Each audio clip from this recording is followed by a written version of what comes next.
Hey, how you getting on? No silly intro joke today, just myself and a tasty beverage to my right here, and my first attempt at something like a rant. Now don't worry, this isn't about guitar YouTube dying or some drama bullshit. That's not what I'm about. It's more about a reflection on the channel, where I'm at right now, where I've identified some issues and where the channel could go. And in true Speaker Lex Luthor fashion, this isn't supposed to be some self-indulgent wine fest. I kind of want your input because you as my audience have been fantastic to me from the start. You've always been my best advisors. So bear with me, sit down, have a tasty beverage, and yeah, listen to me rant. I can't even drink properly. Right, I've been doing YouTube for 3.5 years now. And for the last 3 years, I've pretty much spent every evening I could, apart from maybe 5 to 10 evenings, making videos, either preparing them, editing them, filming them, and I've loved it. I've enjoyed it so much, and I've really enjoyed the feedback I've gotten from you guys. It really gave this ridiculous hobby of mine a sense of purpose. And it started off by pure coincidence, by chance, because I wanted to help well, not really help, but show my buddy Kieran, because he asked, the difference between the Mark I Diezel Herbert and the Mark II. And from there, it kind of snowballed into a creative challenge. I wanted to know if I could do it. Could I script? Could I film? Could I edit? Could I narrate, string together 2 sentences coherently?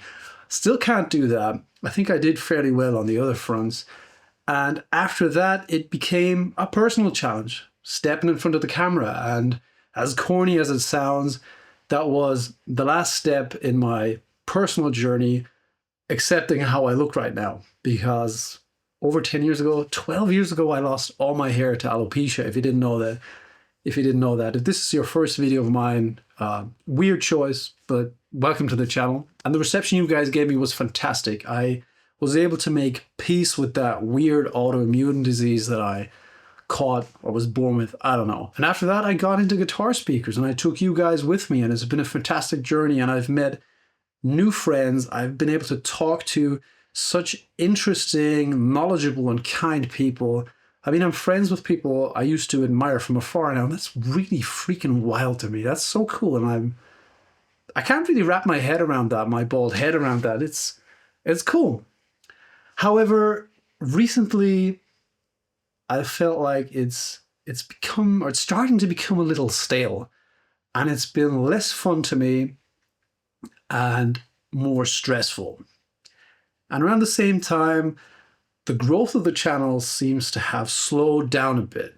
I mean, it's not going down, but it's not growing as fast as it did anymore. And I believe those two circumstances are quite possibly related. And the obvious conclusion one could draw is that channel growth has slowed down, therefore the channel feels less successful, therefore it's less fun to me. But I thought about that, and funnily enough, I think it's actually the other way around. I think it's been less fun to me, and that's the reason why growth has slowed down a bit. And I've identified 2 key reasons for that I want to go into a bit. The first one is YouTube itself, or how YouTube interacts with creators. Because in the YouTube app or YouTube Studio, creators have access to all kinds of metrics and statistics, from where your video's been linked to, how many clicks it gets, what's the age demographic, and all that kind of stuff. And given that I'm an engineer and I have a fairly obsessive personality, I'm really drawn to that stuff. I really get into that. I look at that and I think about that.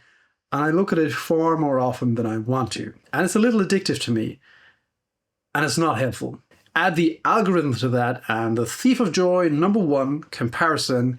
And that is the ingredients you need for the first trap I believe I fell into. Because I've been looking at channels, friends' channels even, that have a similar size as mine, that are growing faster. And the first thing I noticed was the biggest difference is their output is much higher than mine. They're making far more videos. And even if those individual videos get less views than my videos that come out at bigger intervals, that still makes their videos pop up in front of more new eyes and their channels grow faster. It's really nothing I care about tremendously, but still that's stuck. And to compete with that, subconsciously, I think, I did not want to really sacrifice anything in the quality department. I didn't want to make shorter videos. I don't want to make shorter videos. I don't want to make videos with less information, and I don't want to fragment my videos into several videos. I just don't enjoy doing that. I'd like to deliver one solid piece with all the information you might want. However, I believe that that has led me to adapt a mentality that leads me to rush things. Now, I don't think I've sacrificed the scope of quality or the scope of the videos. However, I do notice that I feel more rushed. I notice that in the speaking segments, I sometimes just swallow entire words. I leave words out, or I mispronounce them, or I use the incorrect word. And in editing, I think, wow, I sound like a real imbecile, or the playing isn't as tight, or I notice in editing that I need several attempts to play my own riffs and I have to edit that together so I can fake that I can actually play guitar. And that's not very satisfactory. So I'm going to try to step on the brakes there a little bit. The other aspect has to do with money or monetization. Now, I'm not a good businessman. I'm an engineer. I'm not great with money. I'm okay with money, but not great. I don't have the biggest entrepreneurial instinct, and I've struggled greatly with the commercialization of this hobby of mine. And when I met the requirements for monetization of the YouTube channel, which was at the time, I think 1,000 subscribers and 4,000 public viewing hours within a year, I wondered if I even want to do it. Do I want to monetize this channel? And I asked my friend Kabul what I should do, and he said, absolutely monetize it, because then YouTube will push your videos in front of more eyes, and that will help your channel grow. And I'm not going to pretend that this endeavor is entirely void of ego. It isn't. Of course, I enjoy the positive feedback I get from the videos. I enjoy when a video does well. At the same time, though, one important criterion that needs to be met for me to make a video is it needs to be helpful. It needs to be a video that would help me if I were looking at buying that particular amplifier or speaker or whatever piece of gear. So this video is close to not meeting that requirements, but I think it's important anyway, and I need to get this off my chest. So I monetized that. The channel isn't profitable by any means if I consider what I spent on cameras and all that stuff. And I don't want to complain about that, because it was never about making a profit. This is about having fun and being of service to people. And from there, kind of different ideas grew. I got into affiliate programs, of which some do pretty well, others do okay. The Sweetwater one, for example, is doing terribly, seeing as how most of my viewer demographic is from the United States, and the Thomann one was doing fairly decent. I thought the Sweetwater one would be doing better. I've sold 2 things since February. I've made €8 off the Sweetwater affiliate program. I'm not complaining. I don't push the affiliate links too hard, because that's not what it's about. I don't feel comfortable with that. Like, I don't want you guys to spend money so I can make more money. That's stupid. But I digress. Another thing I was able to do was start a Patreon, because I was doing the IRs for the speaker demos anyway. I figured I could make little packs and provide some value there and make a little income for the channel as well. And here's where somehow my mind got screwed again, because I started to focus too much on that.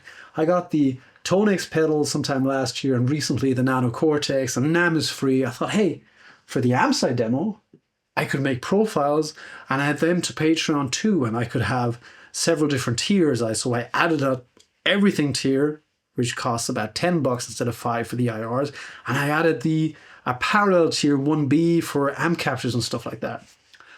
Thing is, I hate doing that. Making IRs is a pain in the ass. It's a boring job. It's loud, it's uncomfortable. At the same time, they really serve a purpose, because I use them to determine the sweet spots of the speakers for the demos. And also I've worked out processes that I can make many IRs fairly quickly. Most of the processes, or a lot of the process, is automatized. Automatized? Yeah, I think that's the word. Anyway, so I can knock out 4 speakers maybe within an hour and a half. For the amp captures, though, that process sucks just as much. It's a shit process. It's boring, really boring, tedious. Tonics, they're great. They sound fantastic. Don't get me wrong. But the capture process takes forever. NAMM, a good bit shorter. Neural quad cortex, the nanocortex really quickly, but still, for one amp, maybe with several different gain settings, do the one, then the other, then the third.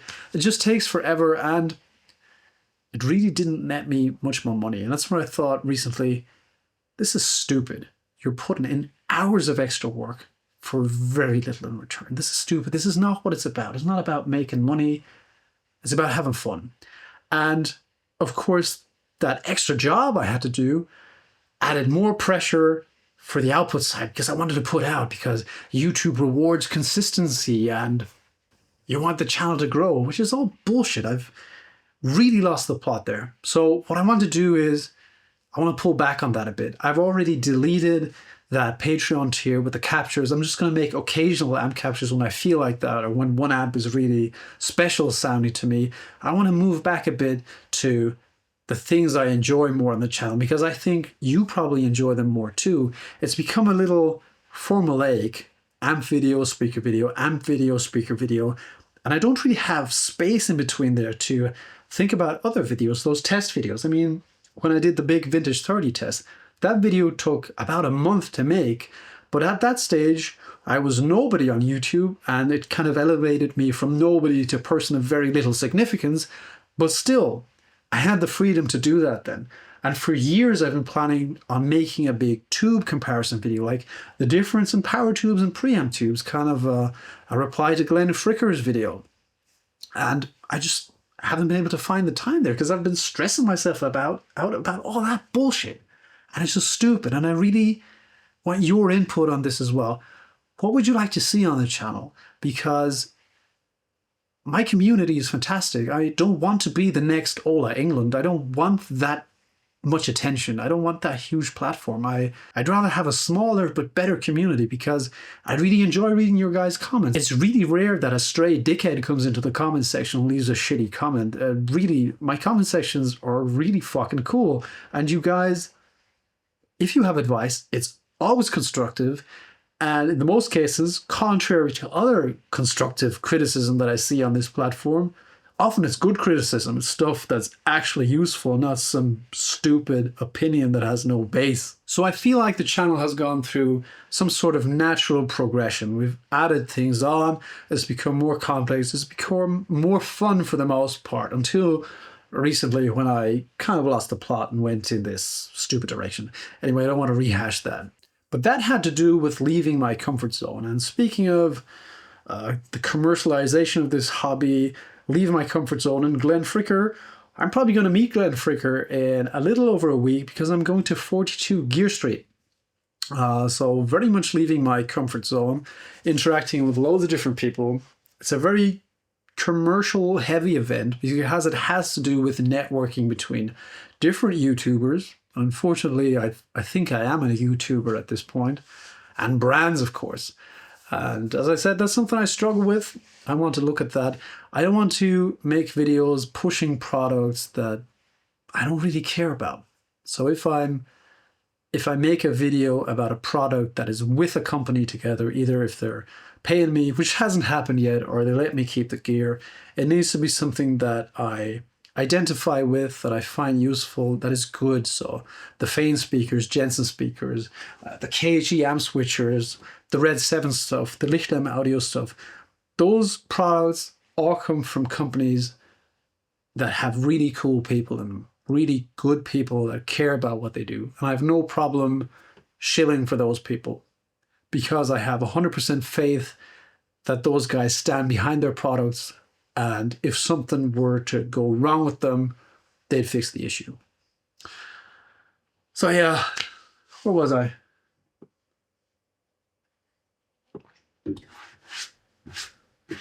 So really, if this channel is going to be a commercial success, it's going to have to be on my terms. Either it works my way or it fails my way. I'm happy with either. I can live with both. So yeah, kind of went off the rails there a little bit. Wasn't sure where I was going to end when I started this video, but I just had to get this off my chest. Feels kind of cathartic. And as I mentioned before, I really want your input. Tell me what you guys would like to see on this channel. I've got loads of test videos planned. I wanted to compare different mic preamps. I wanted to do that tube shootout. I want to beef up that Marshall cab you probably can't see right here. I want to see if we can make it sound a little better with, you know, with easy construction upgrades. So yeah, just let me know. Let me know what you think of the channel, where it should go. What do you think of me going to Gear Street? What would you like to see there? And don't tell me the fist fight Glenn Fricker, because even if I don't agree with his conclusions, sometimes more often, I do think that at the very least we need to give him credit for making us talk about specific topics, asking questions. You know, even if you just credit him for that, that is of enormous value. And despite that, I've said it before, I think there is a lot of genuinely good advice to be found on his channel. So yeah, I'm rambling. I should finish this up. My refreshing beverage is almost empty. Thank you so much for watching. And yeah, I've got loads more amp and speaker videos and hopefully more test videos coming up soon, and 42 Gear Street content too. Yeah, see you then. Bye-bye.